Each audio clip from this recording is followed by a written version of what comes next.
दोस्तों, यह कहानी एक सच्ची घटना पर आधारित है, इसलिए कहानी को बड़े ही ध्यान से पढ़ें। यह कहानी ऐसी है कि एक बार मैं अपने खास 4 दोस्तों के साथ मनाली नाम की जगह से पंजाब की राजधानी चंडीगढ़ को जा रहा था। ऑनलाइन का इस्तेमाल करके एक अच्छा सा होटल हमने अपने लिए रिजर्व कर लिया था।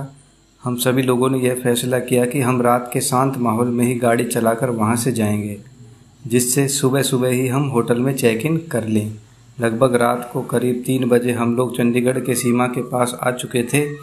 जिस रास्ते से हम गुजर रहे थे उस रास्ते में एक छोटी सी पहाड़ी पड़ती है। अब हम इसी पहाड़ी पर गाड़ी को चलाते हुए जा रहे थे। इस पहाड़ी में रास्ता ढलान के साथ साथ घटक रूप से मुड़ावदार है। एकाएक हम सब ने देखा कि सफ़ेद कोरोला एल्टिस सड़क के किनारे पर खड़ी हुई है और उस गाड़ी के पार्किंग लाइट और ब्लिंकर चालू थे। उस गाड़ी के बाजू में एक सुंदर सी लड़की खड़ी हुई है। उसने एक खूबसूरत सा गुलाबी टॉप और जीन्स का कपड़ा पहना हुआ था और वो हमारी गाड़ी देखकर हमें लिफ्ट के लिए इशारा करने लगी। यह देखकर हम सभी दोस्तों के बीच चर्चा होने लगी कि यदि हम उस लड़की को लिफ्ट देना चाहिए या नहीं, क्या हमें उस लड़की की मदद करना चाहिए। हम 4 में 3 लोग उस लड़की की मदद के पक्ष में थे और एक जना नहीं चाहता था कि हम उस लड़की की इतनी रात में मदद करें। यह एक धोखा या फिर चालबाजी भी हो सकती थी। जो लड़की की मदद के विरोध में था वह कह रहा था कि ज़रूर कुछ गड़बड़ है और हम सबको इस झमेले में नहीं फंसना चाहिए। मेरे दोस्त ने उस लड़की के पास गाड़ी को धीमा कर लिया और गाड़ी की खिड़की को नीचे कर लिया। उसी समय दूसरे दोस्त ने तेज़ आवाज़ में कहा कि भाई, गाड़ी क्यों रोक रहे हो, कुछ गलत हो सकता है, इसलिए बिल्कुल भी लड़की देखकर मदद के लिए मत पिघलो। उसकी आवाज़ सुनकर ड्राइव कर रहे दोस्त ने गाड़ी की स्पीड को फिर से बढ़ा दिया और लड़की की मदद ना करने का मन बना लिया। लेकिन जैसे ही हम उस लड़की के सामने से गाड़ी को निकाल रहे थे तभी गाड़ी में एक कड़कदार खुशबू फैल गई।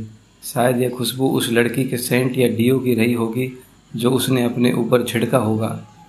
जब हम लोग उस लड़की को पीछे छोड़कर 3-4 किलोमीटर आगे आ गए तो कार में हम चारों दोस्तों के बीच उस लड़की को लेकर फिर से बातचीत शुरू हो गई कि हम सबको हिम्मत करके उस लड़की की मदद करनी चाहिए थी।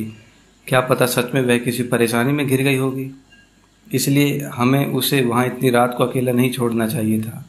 तभी कार ड्राइव कर रहे दोस्त का मन बदलने लगा और वह कार को यू टर्न लेने की बात करने लगा। तभी हमने देखा कि सामने कुछ दूर में एक कार खड़ी हुई है और यह वही कार है जो कुछ देर पहले हमें पीछे दिखी थी। उस कार के बगल में वही लड़की खड़ी थी जिसने वही गुलाबी टॉप और जीन्स का कपड़ा पहना हुआ था और वह हमें हाथों से इशारा करके लिफ्ट मांग रही थी। यह सब देखकर हम सब डर गए और हम सब के चेहरे एकदम सफ़ेद हो गए थे। मेरा दिल तो ज़ोरों से धड़कने लगा था। हमने गाड़ी की रफ्तार बढ़ाई और जल्दी से उस लड़की को पार किया। कार में फिर से वही महक फैल गई थी जो पीछे भी एक बार कार के अंदर फैल चुकी थी। इस बार हम सब शांत थे और बहुत दूर आने के बाद भी एक दूसरे से कुछ नहीं बोल रहे थे। हमने उस लड़की को आने वाले 20 किलोमीटर में 7 बार क्रॉस किया था। अंत में हमने चंडीगढ़ में प्रवेश किया और सबसे पहले मिलने वाले ढाबे के पास गाड़ी को रोका। हम सब डरे हुए थे।